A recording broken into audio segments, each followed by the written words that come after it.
A primeira crítica, então, primeiro ponto que eu gostaria de trazer para vocês hoje de manhã, nessa avaliação crítica das ideias e das práticas da batalha espiritual, é o fato evidente, gritante e óbvio, que é a falta de base bíblica para os principais ensinos do movimento.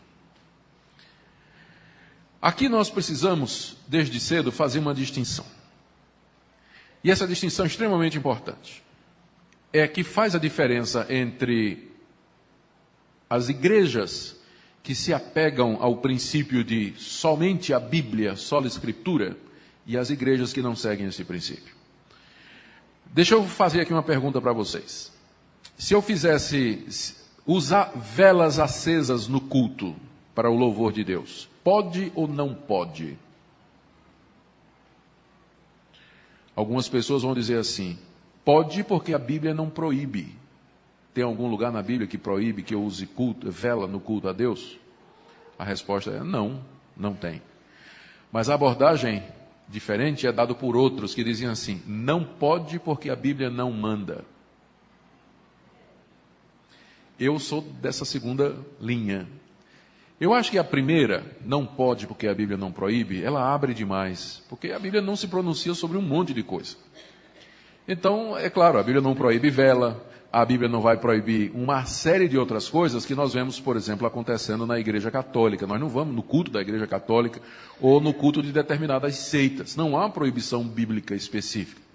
Mas a nossa maneira de abordar essa questão não é perguntando se a Bíblia proíbe.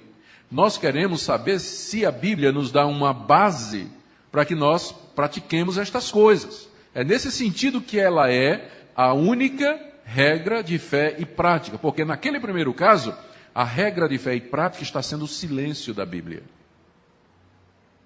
O silêncio da Bíblia se torna a regra de fé e prática. E não é essa a nossa abordagem.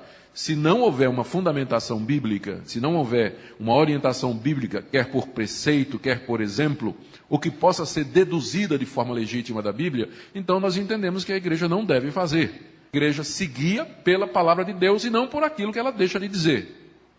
Então, aí é que está, e é por aqui que nós começamos a fazer a primeira crítica ao movimento de batalha espiritual. Muitas das práticas do movimento de batalha espiritual não encontram qualquer fundamentação na Escritura. Nada.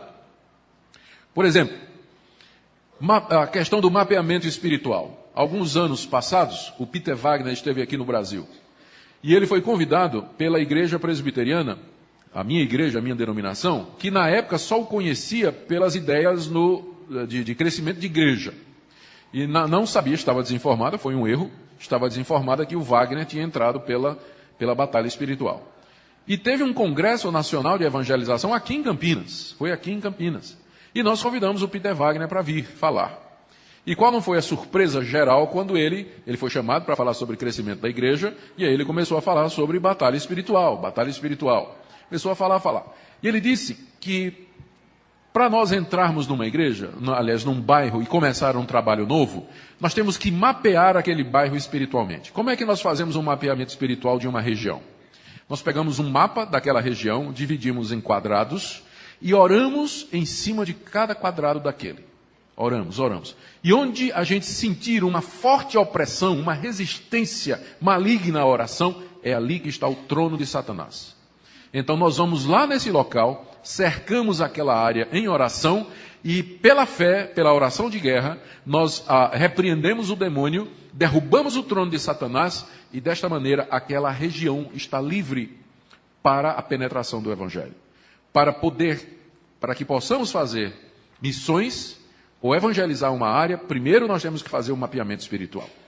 Isso pode parecer piedoso, isso pode parecer lógico, e de fato na Bíblia não há proibição para se fazer esse tipo de coisa. Mas a pergunta é essa, se esse é o caminho, por que Jesus nunca fez? Se esse é o caminho, por que os apóstolos nunca fizeram? Porque quando Paulo entrou em Corinto, uma das cidades mais depravadas do mundo antigo, ele não tomou esse tipo de atitude. Porque ele não procurou saber qual era a entidade espiritual responsável pela cidade de Corinto e guerreou com ela em oração. Por que os apóstolos nunca instruíram os crentes nas cartas que escreveram a respeito desse tipo de procedimento? Então, um crente bíblico, ele vai ver que não há fundamentação bíblica para isso. Não há. E, portanto, ele não vai entrar nesse tipo de prática. Ele vai ver que isso é uma prática humana, isso é uma ideia humana, isso é uma tecnologia espiritual espúria, levantado por estas pessoas com base em outras coisas que eu vou dizer no meu próximo ponto, e que não tem nada a ver com o ensino bíblico sobre missões. Outro exemplo aqui, a questão dos espíritos estruturais ou espíritos territoriais. Onde é que nós encontramos? Pode até ser que existam espíritos malignos responsáveis por determinadas áreas. Pode até ser. Mas se é verdade que tem demônios responsáveis pelo Brasil, por Campinas, por um bairro de Campinas, por São Paulo, qualquer outro lugar, isso nunca foi levado em consideração pelos apóstolos, nem pelo Senhor Jesus, quando mandou os apóstolos em missão. Nós não temos ordem, não temos preceito, não temos exemplo para nos engajar em guerra espiritual direta com os demônios, em briga pela posse de um determinado terreno, de uma determinada localidade. Não há base bíblica nenhuma para isso. Nada. Eu estou citando apenas 2 exemplos, poderia citar muitos mais, de práticas e de ideias da batalha espiritual que não encontram respaldo bíblico positivo algum. Muitos dirão, a Bíblia não proíbe, mas aí é uma questão, mais uma vez, de entender que a nossa regra de fé e prática não é o silêncio da Bíblia. A nossa regra de fé e prática é aquilo que a Bíblia assevera, aquilo que ela ensina, aquilo que ela nos instrui. E é por isso que nós devemos andar e caminhar. Essa é a primeira crítica que nós fazemos ao movimento de batalha espiritual e a qualquer outro movimento que se proponha vindo de Deus, mas que não encontra respaldo na sua palavra.